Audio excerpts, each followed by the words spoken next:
कि वस्तु ही भेद रूप है तो वो भी अयथार्थ श्रद्धान है। इसलिए व्यवहार नए तरीके ही जाने, उसको भेद रूप नहीं मान ले वस्तु को। है ना ख्याल में? मनुष्य कैसा दिखता है? सर होता है, 2 आंखें होती हैं, 2 कान होते हैं, 2 हाथ होते हैं, 2 पैर होते हैं, मुंह में 32 दांत होते हैं। तो अच्छा, हाथ कहाँ कहाँ मिलेंगे, सिर कहाँ मिलेगा? मतलब ये जो भेद किए एक मनुष्य की परिचय देने के लिए, तो ये सारा मनुष्य देह, ये सब मिलकर के ही मनुष्य देह हैं अभेद रूप से। अगर एक एक को अलग कर दिया जाए फिर उसको देह नहीं, शरीर नहीं कहा जाएगा, मनुष्य नहीं कहा जाएगा। है ना ख्याल में? तो समझाया था, भेद कर समझाने के लिए भेद किया गया था। लेकिन कोई भेद को ही वस्तु समझ ले तो फिर वो यथार्थ वस्तु की उपलब्धि उसको नहीं होगी। इसलिए भेद रूप नहीं है वस्तु। तीसरा, निमित्तादि की अपेक्षा वृत्तादि का कथन किया था। वो वृत्तादि को ही कोई भेद रूप मोक्ष मार्ग मान ले और उसका सेवन करता रहे तो फिर तो व्यवहाराभासी होकर के संसार में ही रहेगा, मुक्त नहीं होगा। शुद्धोपयोग रूप वीतराग भाव रूप मोक्ष मार्ग को न पहचाने, समझाए जाने पर, भेद प्रभेद आदि से समझाए जाने पर भी इन भेद को ही मोक्ष मार्ग मान करके इन भेदों का साधन करता हुआ अपने आप को मोक्ष मार्ग ही मानेगा तो मोक्ष तक नहीं पहुंचेगा। ठीक है? इसलिए वृत्तादि को मोक्ष मार्ग कहे सो कथन मात्र ही है, परमार्थ से बाह्य क्रिया मोक्ष मार्ग नहीं है, ऐसा ही श्रद्धान करना। ये ना अंशेन सुदृष्टि, जितने अंशों में सम्यक दर्शन है उतने अंशों में मोक्ष मार्ग है, जितने अंशों में सम्यक ज्ञान है उतने अंशों में मोक्ष मार्ग है, जितने अंशों में राग है उतने अंशों में संसार है। तो यथार्थ अंश को पहचाने। अरे बाजार में भी सुनार की दुकान पे आप सोना बेचने जाओ ना, तो अपन पूछे क्या भाव चल रहा है सोना, तो बोला पहले सोना दिखाओ फिर भाव बताएंगे। वो सोना कसौटी पे कसता है, 24 कैरेट का है तो भाव अलग है, 22 कैरेट का है तो भाव अलग है, 20 कैरेट का है तो भाव अलग है। ये भेद तो वो भी करता है ना कि सोना तो उसमें मिले हुए तांबे को भी सोना ही कहा जाएगा, लेकिन जब वो कसौटी पे कस करके उसके ग्रहण का जब प्रसंग आएगा तो तांबे को अलग बताया जाएगा, सोने को अलग बताया जाएगा।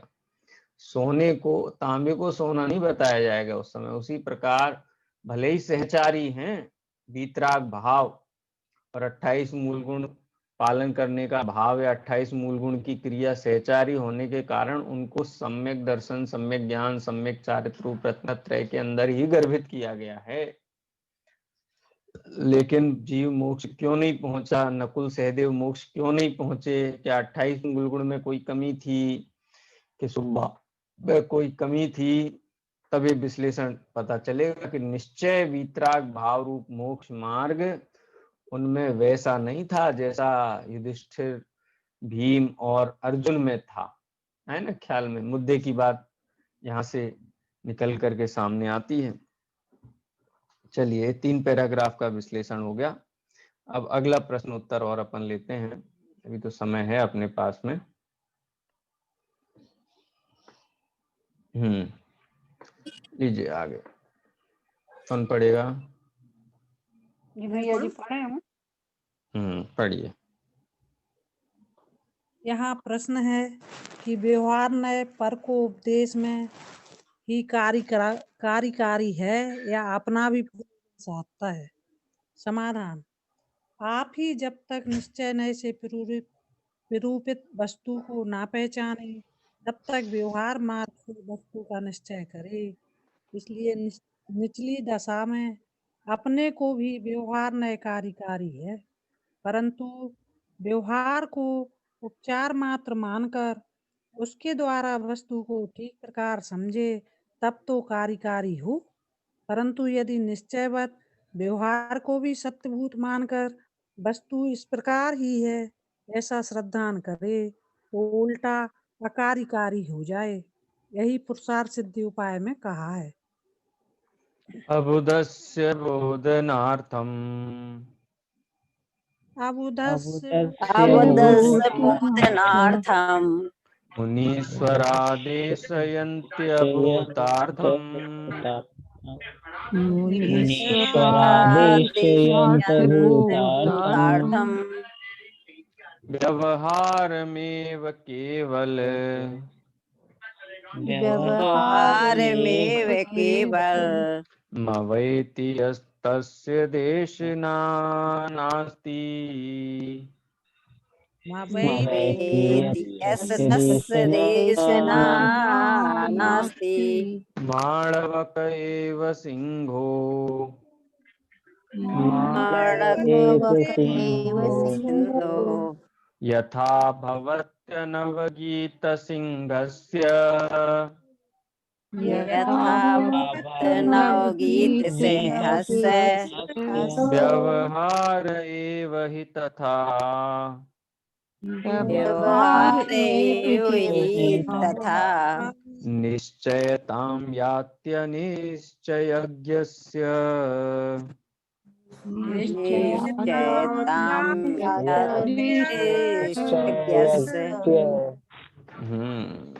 निश्चय से प्रूपित वस्तु को ना पहचाने तब व्यवहार मार्ग से वस्तु का निश्चय करे। इसलिए निचली दशा में अपने को व्यवहार ने कार्यकारी है। छोटे छोटे बच्चों को जब गणित पढ़ाया जाता है एलकेजी में, तो 4 और 4 8 जोड़ने के लिए कहा जाता है, तो वो 4 और 4 जोड़ने के लिए 4 में भी भेद कर देते हैं, 4 टुकड़े कर देते हैं, उसके 4 लाइन खींच देते हैं, 1 2 3 4, बीच में फिर एक 0 लगा करके फिर 1 2 3 4, और फिर कहते हैं अब गिनो इनको। तो निचली भूमिका में भेद रूप व्यवहार प्रयोजनवान है, लेकिन प्रयोजन पूर्ण हो जाने पर माने व्यवहार नय के द्वारा परमार्थ वस्तु का भाव भाषण हो जाने के उपरांत व्यवहार नय त्याजनीय है। वैसे ही त्याजनीय है, वैसे ही त्याग करने योग्य है जैसे वही बालक एलकेजी यूकेजी में लाइन खींच खींच करके गणना करता था, अब इंजीनियरिंग कर रहा है, गणित में मास्टर्स कर रहा है, तो उसको खाली संख्या देखने से ही योग हो जाता है, उसको जोड़ना भी नहीं पड़ता है। 4 और 4 देख के फिर 4 और 4 ऐसा उसको विचार भी नहीं करना पड़ता, सीधा 8 रिफ्लेक्ट हो जाता है। ऐसे ही जिनको परमार्थ समझ में आ गया है उनकी व्यवहार के ऊपर दृष्टि होती नहीं है, अथवा कहीं व्यवहार नय से भी निरूपण देखने में आता है तो वहां निश्चय रूप वस्तु का ही निर्धार करते हैं और व्यवहार निरूपण को छोड़ देते हैं। ठीक है, तो इस प्रकार से व्यवहार नय निचली भूमिका में तो कार्यकारी है, लेकिन कोई व्यवहार को ही निश्चयवत मान करके श्रद्धान करेगा तो यथार्थ वस्तु तक नहीं पहुंचेगा, और वस्तु के श्रद्धान का नाम ही सम्यक दर्शन है, सम्यक दर्शन तक नहीं पहुंचेगा। और सम्यक दर्शन ज्ञान चारित्री मोक्ष मार्ग है, तो मोक्ष मार्ग तक नहीं पहुंचेगा, और मोक्ष मार्ग पे नहीं पहुंचेगा तो मोक्ष नहीं होगा।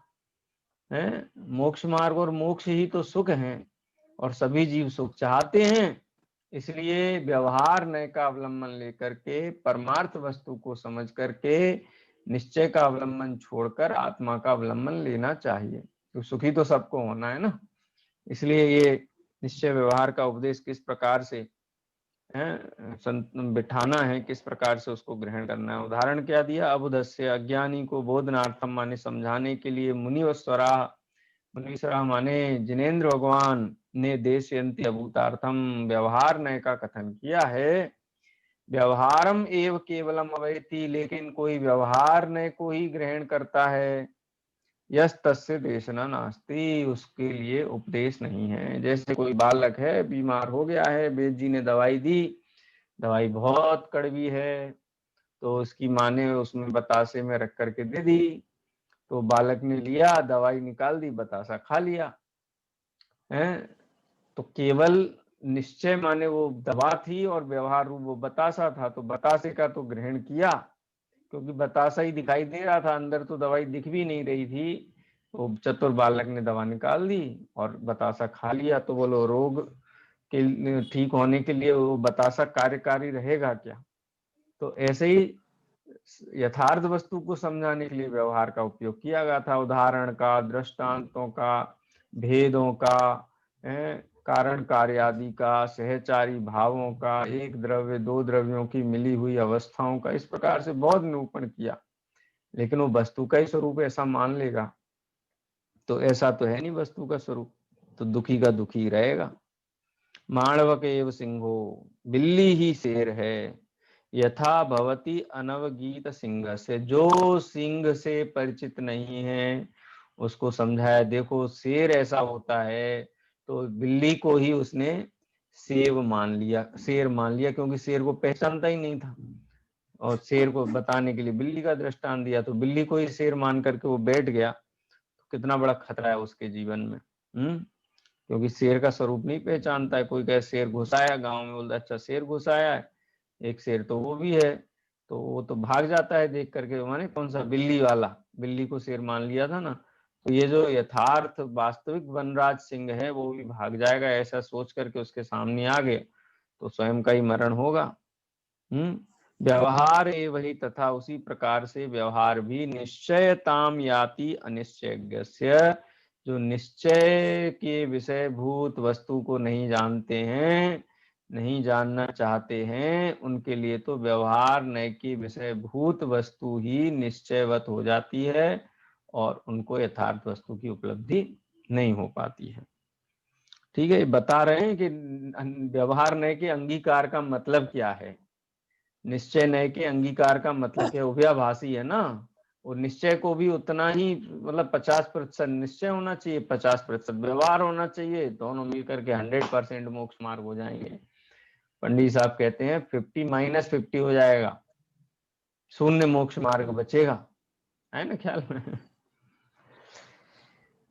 ठीक है। अर्थ, मुनिराज अज्ञानी को समझाने के लिए असत्यार्थ जो व्यवहार नय उसका उपदेश देते हैं। जो केवल व्यवहार ही को जानता है उसे उपदेश देना योग्य नहीं है, तथा जैसे कोई सच्चे सिंह को ना जाने उसे बिलाव ही सिंह है, उसी प्रकार जो निश्चय को नहीं जाने उसको व्यवहार ही निश्चय पने को प्राप्त होता है, और व्यवहार को ही यदि निश्चय रूप मान लिया तो जो सच्ची वस्तु है उस तक नहीं पहुंचेगा।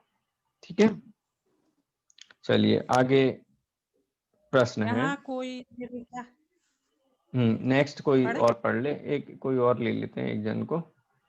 मैंने किसी को बोला था, हेमलता जी को बोला था, शशि जी या हेमलता जी में से कोई पढ़ लीजिए।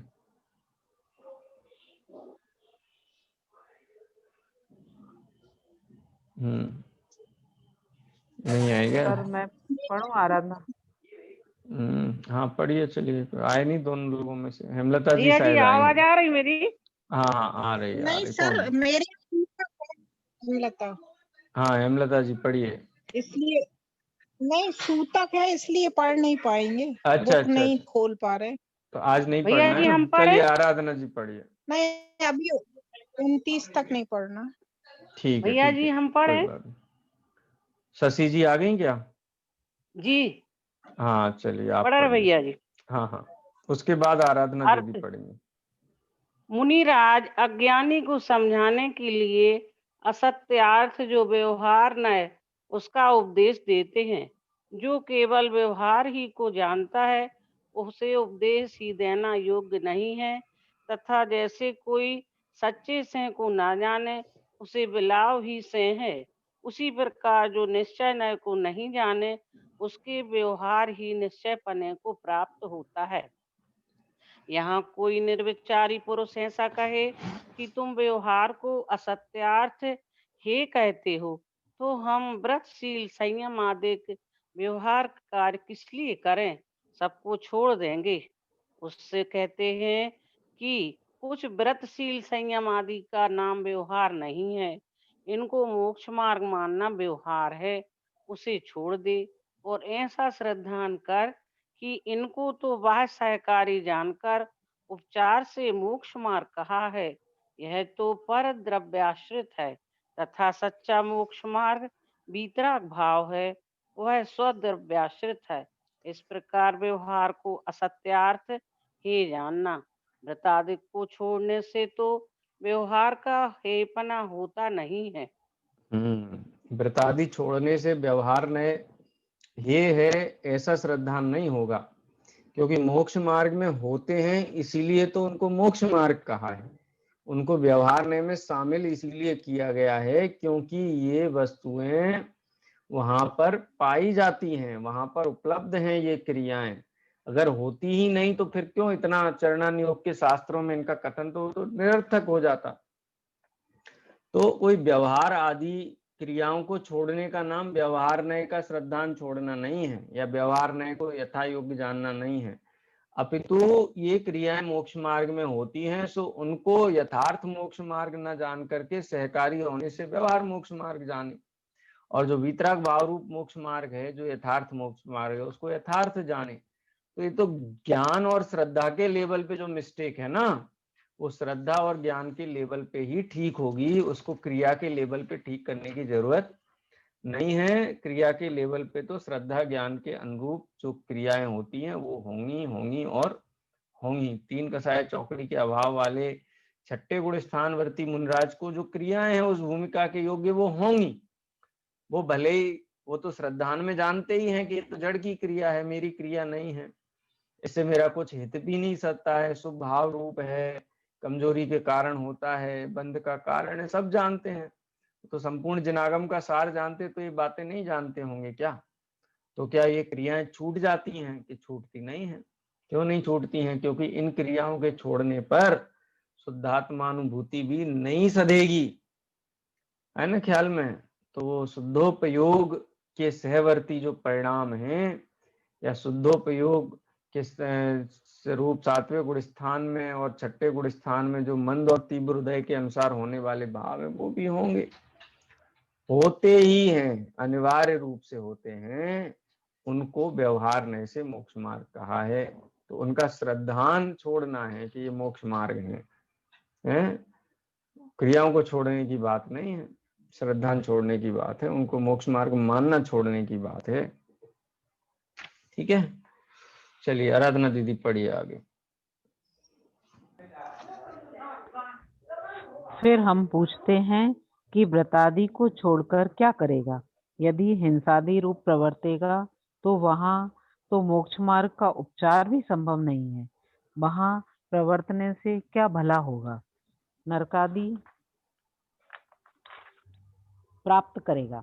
इसलिए ऐसा करना तो निर्विचारी पना है तथा व्रतादि रूप परिणति को मिटाकर केवल वीतराग उदासीन भाव रूप होना बने तो अच्छा ही है। वह निचली दशा में हो नहीं सकता। इसलिए व्रतादि साधन छोड़कर स्वच्छंद होना योग्य नहीं है। इस प्रकार श्रद्धान में निश्चय को और प्रवृत्ति में व्यवहार को उपादेय मानना वह भी मिथ्या भाव ही है तथा यह जीव। हाँ निष्कर्ष दिया पंडित साहब ने यहाँ पे। अभी छोड़ना है तो बोलते छोड़ दो, तुरंत छोड़ दो, और व्रतादि को छोड़ करके वीतराग भाव रूप प्रवर्तन करो। तो व्रतादि को छोड़ना अच्छा है, छोड़ना क्या उनका छूट जाना अच्छा है। तो सो तो होगा नहीं, निचली भूमिका है, तो छोड़ करके कहाँ जाएगा? अशुभ क्रिया में जाएगा। सो तो वहां फिर तो मोक्ष मार्ग का उपचार भी नहीं रहेगा, है ना ख्याल में। जिसको उपचार कहा था वो उपचार भी नहीं रहेगा, तो फिर मोक्ष मार्ग तक पहुंचना कैसे होगा? इसलिए श्रद्धान में ये जो क्रियाएं होती हैं, ये क्रियाएं मोक्ष मार्ग नहीं है, इसी रूप मानना चाहिए। ऐसा नहीं है कि व्यवहार रूप प्रवृत्ति करना इसका नाम व्यवहार नहीं है, और मैं शुद्ध बुद्ध देखूं ऐसा विचार करने का नाम निश्चय नहीं, ऐसा नहीं है। सर्व क्रियाओं में जो आत्माश्रित क्रियाएं हैं, जिनमें तन्मय होकर के प्रवर्तता है ज्ञानी जीव, वो सब मोक्ष मार्ग हैं। और जो उनकी सहचारी क्रियाएं हैं, जो कि संसार का भी कारण हो सकती हैं, जड़ द्रव्य की भी परिणति हो सकती हैं, उनको व्यवहार नय से मोक्ष मार्ग जानता है। व्यवहार नय से जानता है माने उनको मोक्ष मार्ग नहीं है ऐसा जानता है। जब कहा है ना व्यवहार नय से है सर जैसे सातवें गुण स्थान से स्वरूप से बाहर आने पर जो क्रिया होती है तो उसमें तीव्र भाव भी होते हैं कि परिणति होती है। देखो छठा गुण स्थान संजलन कसाय के तीव्र हृदय से होता है, कैसे होता है? जी। संजलन कसाय के तीव्र उदय से। 7वें गुणस्थान के काल में संजलन कसाय का मंद उदय होता है ना ख्याल में? मंद और तीव्रता का भेद है। 28 मूलगुण आदि पालन करने की जो स्वभावरूप परिणति है, ये संजलन कसाय के तीव्र उदय में होती है। शुभ योग रूप होने से उसका पुण्य आदि का बंध होता है, ऐसा जानना चाहिए। तो कर्णन योग का विषय है, ठीक है। तो अगर उनको छोड़ करके वीतराग भाव रूप पढ़ने में तो इससे बढ़िया क्या बात होगी। लेकिन छोड़ने की बात क्यों करता है कि तुम इसको मोक्ष मार्ग नहीं मानते ना, इसलिए मैं छोड़ दूंगा। तो छोड़ करके क्या करोगे, है ना? फिर हम पूछते हैं व्रतादि छोड़कर क्या करेगा। यदि हिंसादि रूप प्रवर्तेगा तो वहां तो मोक्ष मार्ग का उपचार भी संभव नहीं है, यानी कसाय परंपरा की हानि भी नहीं है, कसाय परंपरा की वृद्धि होगी, कसाय परंपरा का पोषण होगा, तो उससे तो और दुखी हो जाएगा। इसलिए निश्चय को श्रद्धान में रखना और व्यवहार क्रिया करना, ये मोक्ष मार्ग है, ये यथार्थ श्रद्धान नहीं है, मिथ्या भाव ही। एक पैराग्राफ और ले लेते हैं, समय हो गया है, पढ़िए जी। तथा यह जीव दोनों नयों का अंगीकार करने के अर्थ कदाचित अपने को शुद्ध सिद्ध समान रागादि रहित केवल ज्ञानादि सहित आत्मा अनुभवता है। ध्यान मुद्रा धारण करके ऐसे विचारों में लगता है, सो ऐसा आप नहीं है, परंतु भ्रम से निश्चय से मैं ऐसा ही हूँ, ऐसा मानकर संतुष्ट होता है। तथा कदाचित वचन द्वारा निरूपण ऐसा ही करता है, परंतु निश्चय तो यथावत वस्तु को प्ररूपित करता है। प्रत्यक्ष आप जैसा नहीं है वैसा अपने को माने तो निश्चय नाम कैसे पाए।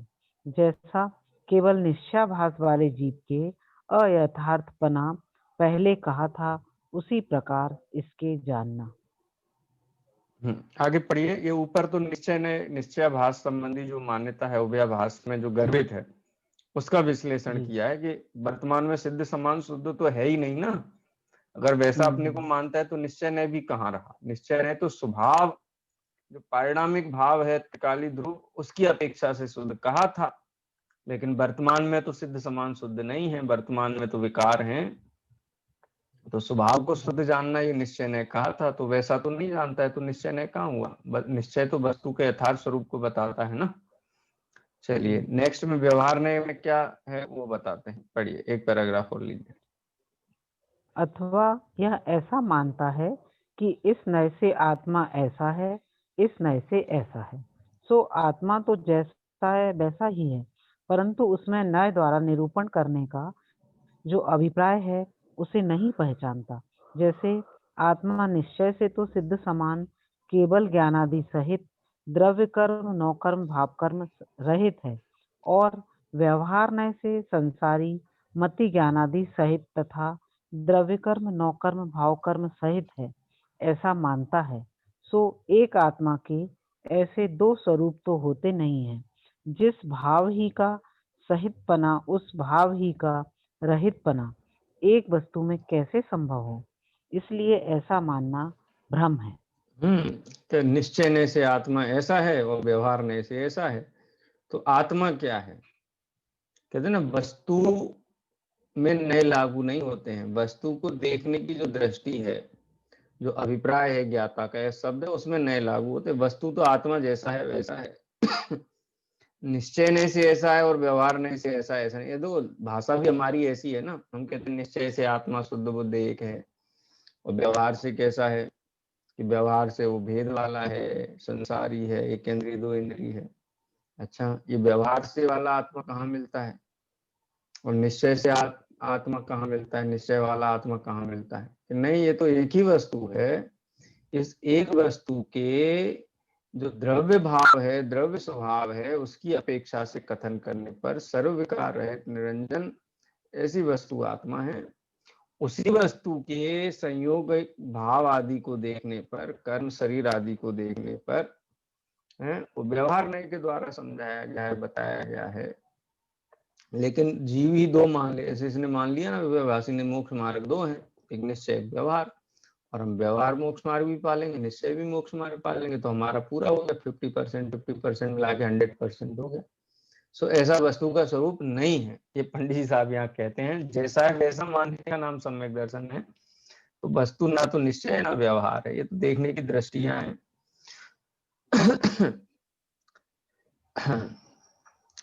यहाँ एक एग्जाम्पल और दिया है कि किस प्रकार है, किस प्रकार नहीं है। ये तो बताया कि निश्चय एक वस्तु है, व्यवहार एक वस्तु है, ऐसा नहीं है। वस्तु तो वस्तु है, लेकिन एक कथन उसके संबंध में जो जैसा है वैसा कहना निश्चय ने कथन अंतर्गत आ जाता है।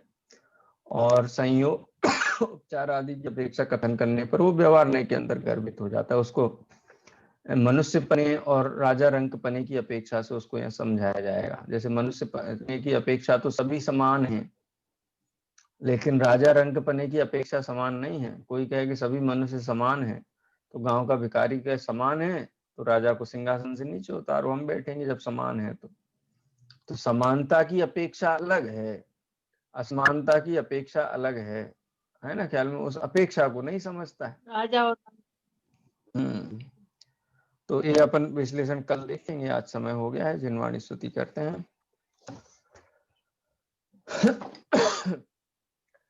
निज निधि निज में बताई यह अनंत उपकार है, उसके लिए जिन वाणी माँ को वंदना सतवार है, वंदना सतवार है।